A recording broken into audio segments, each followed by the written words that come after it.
Halo semuanya, Sawadee-krap. Kembali kita update terkait dengan perkembangan kasus KDRT dugaan yang dilakukan oleh suami dari Lesti Kejora, yaitu adalah Rizky Bilar.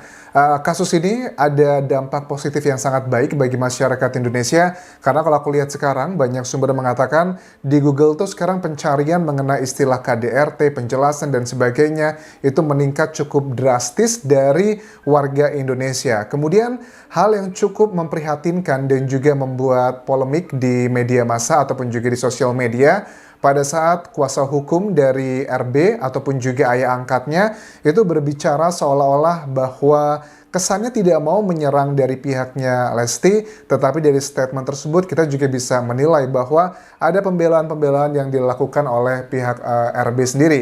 Misalnya begini, bahwa diketahui pengacara mengatakan sebenarnya kenapa Lesti pada saat itu marah-marah, karena kalau berdasarkan keterangan dari kepolisian yang membuat Lesti itu marah, kemudian dugaan KDRT tersebut adalah karena motifnya adalah perselingkuhan. Tetapi dari pihak pengacara mengatakan bahwa karena memang ada dugaan kecemburuan yang sangat tinggi di pihaknya Lesti, kemudian RB itu ngerasa malu dan juga marah karena pada saat keributan tersebut terjadi juga ada mertuanya, artinya adalah ada ibu atau bapaknya juga dari Lesti Kejora, dan di situ si RB mengatakan dia sudah menalak satu Lesti Kejora. Ini statement dari pengacaranya. Talak satu itu artinya kan ya memang sudah ingin berpisah kan, seperti itu.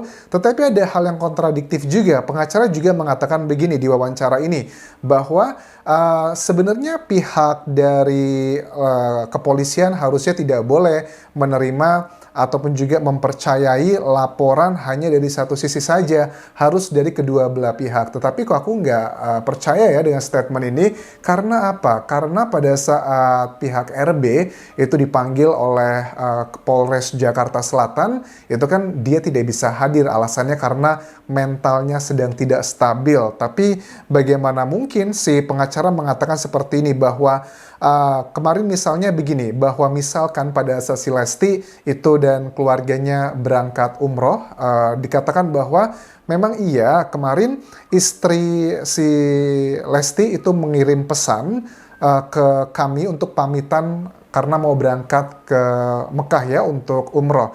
Di sini dikatakan bahwa istri yang benar adalah datang ke suami untuk pamitan secara langsung.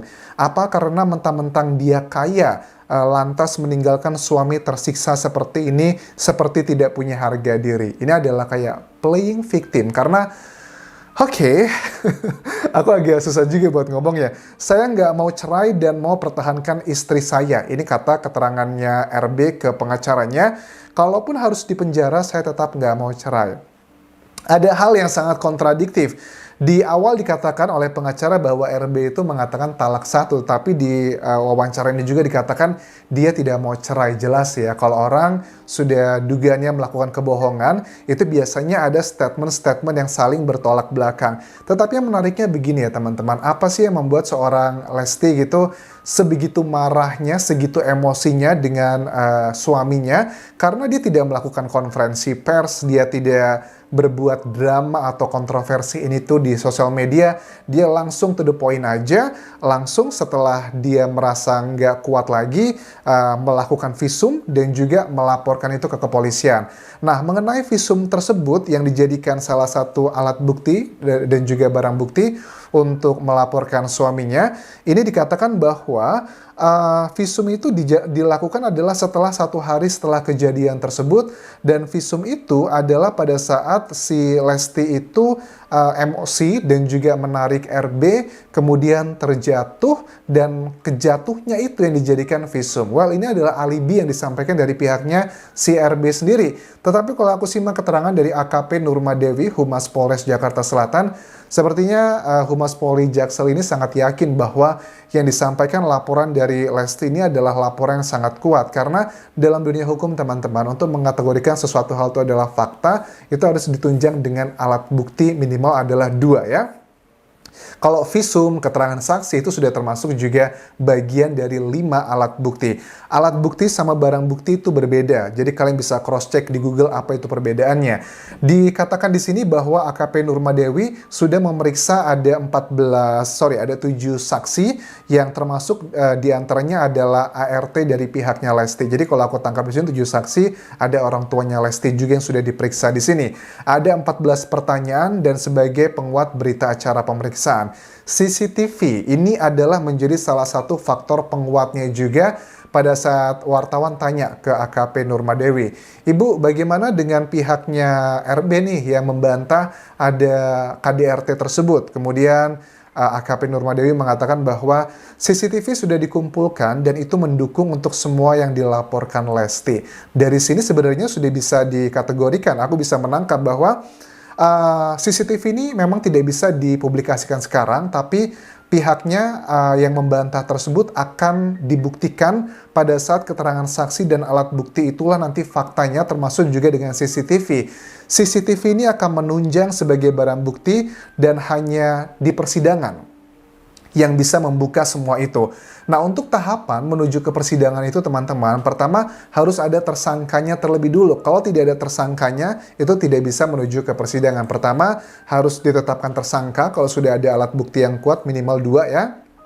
Terus setelah ada tersangka, lantas berkas-berkasnya diserahkan ke kejaksaan. Setelah kejaksaan mengatakan sudah lengkap antara barang bukti dan juga tersangka dengan tuduhannya apa, pasalnya adalah pasal 23 KDRT dengan hukuman maksimal adalah 5 tahun penjara. Kalau itu sudah match antara perbuatan dengan alat bukti, itu baru menuju ke persidangan. Nah, persidangan nanti ini adalah bagian-bagian pembuktian ya teman-teman, karena apapun yang dikatakan oleh pihaknya RB kalau itu tidak terbukti ataupun juga sama yang diklaim dari pihaknya Lesti kalau di persidangan tidak terbukti, ya itu tidak bisa dijadikan sebagai putusan hakim nanti untuk faktor-faktor pertimbangannya. Tetapi kalau dari CCTV ini aku yakin sekali ya bahwa dikatakan di sini bahwa yang dikumpulkan CCTV dari rumahnya Lesti saat itu di lokasi kejadian itu sangat mendukung apa yang dilaporkan oleh Lesti adalah pasalnya KDRT. Kalau dari sini ya mungkin dari CCTV tersebut nanti kita akan melihat bagaimana apakah benar si pihaknya RB mengatakan bahwa saya itu tidak bermaksud untuk mencekik atau memukul atau membanting atau hal-hal seperti itu semua karena tidak sengaja, terjatuh tidak sengaja, itu semua akan dibuktikan dengan CCTV nanti. Bagi aku pribadi, aku tidak percaya dengan apa yang disampaikan oleh pengacara RB ini, karena secara pribadi ya nggak mungkin seorang istri udah punya anak juga kan ya, kalau cuma hanya masalah kecil, simple, itu nggak mungkin dia langsung visum dan juga melaporkan suaminya ke kepolisian kalau tanpa ada hal yang sudah parah. Bahkan juga dari kepolisian kan juga sudah mengatakan Lesti itu mengaku bahwa kekerasan yang dialaminya ini hanya ada 2, tapi sebenarnya itu sudah sering terjadi sebelumnya. Bahkan salah satu hal yang pernah kita bahas juga adalah bahwa Lesti itu katanya dilempar bola biliar. Itu menurut keterangan dari kepolisian. Tetapi pihak RB melalui pengacaranya mengatakan bahwa itu tidak benar, RB tidak melempar bola biliar tersebut, tetapi hanya menggertak dan menakut-nakuti saja. Ya, kita lihat nanti pembuktiannya seperti apa, karena namanya juga orang yang kategorinya ini akan menjadi tersangka ya, terduganya nanti pasti punya alibi macam-macam. Dan kalau seandainya apa yang disampaikan Lesti itu tidak benar laporannya, itu akan bisa kena pasal laporan palsu teman-teman. Sama seperti kasusnya untuk Baim dan juga Paula, yang saat ini juga sedang terkena pasal laporan palsu pada saat mereka membuat konten prank KDRT di video yang sudah kita bahas sebelumnya. Kemudian kalau kita lihat juga kemarin kan dikatakan begini pengacaranya bahwa harusnya pengacara itu nggak boleh, kepolisian itu tidak boleh percaya dari satu pihak saja.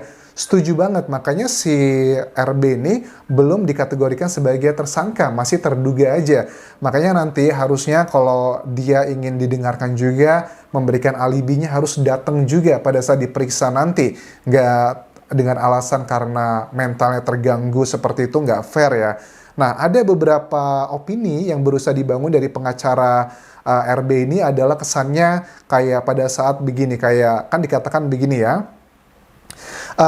Istri yang benar adalah datang ke suami istri yang benar adalah datang ke suami pamitan secara langsung, tidak hanya melalui WhatsApp. Karena kan secara status hukum Lesti ini masih istrinya dari RB begitu. Jangan dia pergi umroh begitu aja kemudian meninggalkan suaminya sedang dihakimi oleh media ataupun juga sosial ataupun juga masyarakat, karena ya kita nggak bisa menutup mata si RB ini juga sudah mendapatkan hukuman dari masyarakat, walaupun hukuman dari pengadilan itu belum didapatkan atau belum menuju sampai ke sana, tetapi konsekuensi dari masyarakat itu sudah dialami langsung oleh pihaknya RB.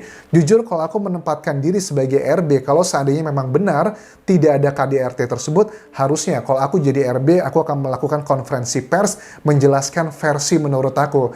Seandainya RB mengatakan bahwa tidak benar terjadinya kekerasan KDRT tersebut, tidak benar terjadinya perselingkuhan tersebut, harusnya si RB melakukan konferensi pers, mengeluarkan barang bukti apa saja untuk mendukung statementnya tersebut, tidak dengan diam begitu saja. Karena kan yang aku lihat sini sepertinya si RB ini merasa sangat terbebani dengan hukuman sosial yang sudah didapatkan. Tetapi kalau untuk urusan hukum, ya biarkanlah menjadi pengacara nanti. Harusnya tidak diam aja begitu ya. RB harus mengeluarkan bukti-buktinya apa saja A, B, C, dan D kalau itu adalah tidak benar begitu. Tetapi sekali lagi kalau dari masyarakat menilainya lebih banyak yang percaya statement dari Lesti Kejora dibandingkan dengan statement yang dikeluarkan dari timnya si RB sendiri. Kalau kalian apakah lebih percaya timnya Lesti ataukah statement yang dikeluarkan dari pengacaranya ataupun juga ayah angkat dari Rizky Bilar tersebut? Kalian bisa tuliskan di kolom komentar video ini. Terima kasih sudah menonton, sampai ketemu lagi di video berikutnya. Terakhir jangan lupa please subscribe channel YouTube ini serta follow Instagram dan juga Facebook pageku di Anjas Asmara. Sampai ketemu lagi semuanya, kapun kerap. Bye bye.